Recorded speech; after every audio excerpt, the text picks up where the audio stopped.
MDH ನ kitchen king kitchen ಅಲ್ಲಿದ್ರೆ ನಾವು ಎಲ್ಲವನ್ನು ಮಾಡಬಹುದು. ಬೆಂಗನ್ ಕಾ ಬರ್ತಾ, ಆಲೂ ಗೋಬಿ, ಭಿಂಡಿ ಮಸಾಲಾ, ಇನ್ನೂ ಬಹಳಷ್ಟು. MDH.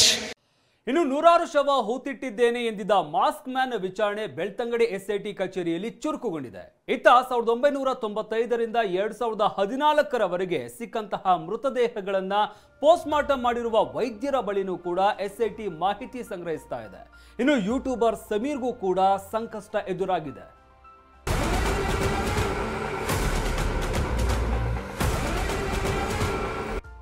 ಧರ್ಮಸ್ಥಳ ವ್ಯಾಪ್ತಿಯಲ್ಲಿ ನೂರಾರು ಶವ ಹೂತಿದ್ದೇನೆಂದಿದ್ದ ಮಾಸ್ಕ್ ಮ್ಯಾನ್ ತೋರಿಸಿದಲ್ಲೆಲ್ಲ ಅಗೆಯಲಾಗಿತ್ತು. 16 ದಿನ 17 ಪಾಯಿಂಟ್ಗಳಲ್ಲಿ ಅಸ್ಥಿಪಂಜರಕ್ಕಾಗಿ SIT ತೀವ್ರ ತಲಾಶ್ ನಡೆಸಿತ್ತು. ಆದರೆ 6 ಮತ್ತು 11A ಪಾಯಿಂಟ್ ಬಿಟ್ಟು ಬೇರೆಲ್ಲೂ ಏನೂ ಸಿಕ್ಕಿರಲಿಲ್ಲ. ಹೀಗಾಗಿ ಮಾಸ್ಕ್ ಮ್ಯಾನ್ನನ್ನು ಬೆಳ್ತಂಗಡಿಯಲ್ಲಿ SIT ಅಧಿಕಾರಿಗಳು ತೀವ್ರ ವಿಚಾರಣೆ ನಡೆಸುತ್ತಿದ್ದಾರೆ. ನಿನ್ನೆ ರಾತ್ರಿ 9 ಗಂಟೆಯವರೆಗೂ ದೂರುದಾರನ ವಿಚಾರಣೆ ನಡೆಸಿದ್ದ SIT ಇವತ್ತು ಕೂಡ ಮಾಸ್ಕ್ ಮ್ಯಾನ್ ವಿಚಾರಣೆಗೊಳಪಡಿಸಿದೆ.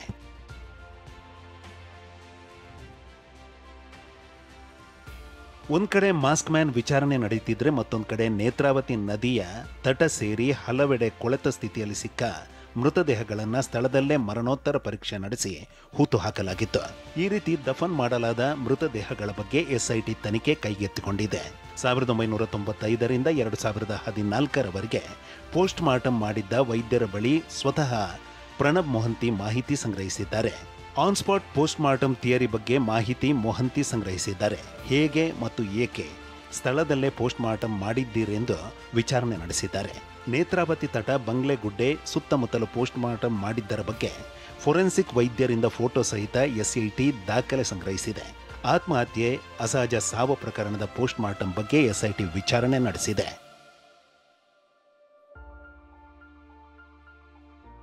ಇನ್ನು ಯೂಟ್ಯೂಬರ್ ಸಮೀರ್ಗೂ AI ವಿಡಿಯೋ ಸೃಷ್ಟಿಸಿ ಗಲಭೆಗೆ ಪ್ರಚೋದನೆ ನೀಡಿದ ಆರೋಪದಲ್ಲಿ ಸಂಕಷ್ಟ ಎದುರಾಗಿದೆ.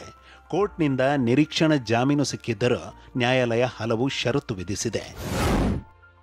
75,000 ವೈಯಕ್ತಿಕ ಬಾಂಡ್ ನೀಡಬೇಕು, ಮತ್ತೆ ಅದೇ ರೀತಿಯ ಅಪರಾಧ ಮಾಡಬಾರದು, ಯೂಟ್ಯೂಬರ್ ಸಮೀರ್ ತಪ್ಪಿಸಿಕೊಳ್ಳಬಾರದು, ಬೆದರಿಕೆ, ಪ್ರಚೋದನೆ ಮತ್ತು ಸಾಕ್ಷಿ ತಿರುಚಬಾರದು, ಪ್ರಕರಣಕ್ಕೆ ಸಂಬಂಧಿಸಿದ ಸಾಕ್ಷ್ಯ ನಾಶ ಮಾಡಬಾರದು, ಅಗತ್ಯ ಬಿದ್ದಾಗ ವಿಚಾರಣೆಗೆ ಹಾಜರಾಗಬೇಕು, ತನಿಖಾಧಿಕಾರಿ ಮತ್ತು ನಿಗದಿತ ಸಂದರ್ಭದಲ್ಲಿ ಕೋರ್ಟ್ಗೆ ಹಾಜರಾಗಬೇಕು ಅಂತ ಷರತ್ತು ವಿಧಿಸಿದೆ.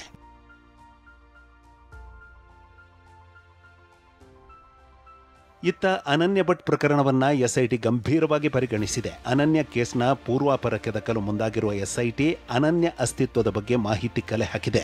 ಪ್ರಕರಣವೇ ಸುಳ್ಳು ಎಂಬ ಬಗ್ಗೆ SIT ಅನೇಕ ಮಾಹಿತಿ ಸಂಗ್ರಹಿಸಿದೆ. ಇನ್ನು ನನ್ನ ಮಗಳು ಅನನ್ಯ ಭಟ್ ನಾಪತ್ತೆ ಆಗಿದ್ದಾಳೆಂದು ಹೋರಾಟಕ್ಕಿಳಿದಿದ್ದ ಸುಜಾತ ಭಟ್ಗೆ ನೋಟಿಸ್ ನೀಡಿ ವಿವರಣೆ ನೀಡುವಂತೆ SIT ತಿಳಿಸಿದೆ. ಆದರೆ ಸುಜಾತ ಕೇಸ್ ಹಿಂಪಡೆಯುತ್ತಾರೆಂದು ಹೇಳಲಾಗ್ತಿದೆ. ಒಂದು ವೇಳೆ ಅನನ್ಯ ಪ್ರಕರಣವೇ ಸುಳ್ಳು ಅನ್ನೋದು ಸಾಬೀತಾದರೆ ಸುಜಾತ ಭಟ್ ವಿರುದ್ಧ ಕ್ರಮ ಕೈಗೊಳ್ಳಲಿದೆ. ಮತ್ತೊಂದೆಡೆ ಧರ್ಮಸ್ಥಳದ ಬಗ್ಗೆ ಅಪಪ್ರಚಾರ ಖಂಡಿಸಿ ಮಂಡ್ಯ ಜಿಲ್ಲೆ ಮದ್ದೂರು ಪಟ್ಟಣ ಬಂದ್ ಮಾಡಲಾಗಿತ್ತು. ಹಿಂದೂ ರಕ್ಷಣಾ ಸಮಿತಿ ಕರೆಗೆ ಅಂಗಡಿ ಮುಂಗಟ್ಟು ಮುಚ್ಚಿ ವರ್ತಕರು ಬೆಂಬಲಿಸಿದರು. ಮಂಡ್ಯ ಅಷ್ಟೇ ಅಲ್ಲ, ಧರ್ಮಸ್ಥಳ ವಿರುದ್ಧ ಅಪಪ್ರಚಾರ ಖಂಡಿಸಿ ತುಮಕೂರಿನ ಮಧುಗಿರಿಯಲ್ಲಿ ಪಕ್ಷಾತೀತವಾಗಿ ಬೃಹತ್ ರ್ಯಾಲಿ ನಡೆಯಿತು. ಪ್ರತಿಭಟನಾ ರ್ಯಾಲಿಯಲ್ಲಿ KN ರಾಜಣ್ಣ ಸೇರಿ ವಿವಿಧ ಸಂಘ ಸಂಸ್ಥೆಗಳ ಮುಖಂಡರು ಭಾಗಿಯಾಗಿದ್ದರು. Bureau report, TV9. ಅರೆ ಕಡಿಮೆ ಹಾಕು, ಆದ್ರೆ ಅಸಲಿ ಹಾಕು. MDH ಕಾಶ್ಮೀರಿ ಕೆಂಪು ಮೆಣಸಿನ ಪೌಡರ್. MDH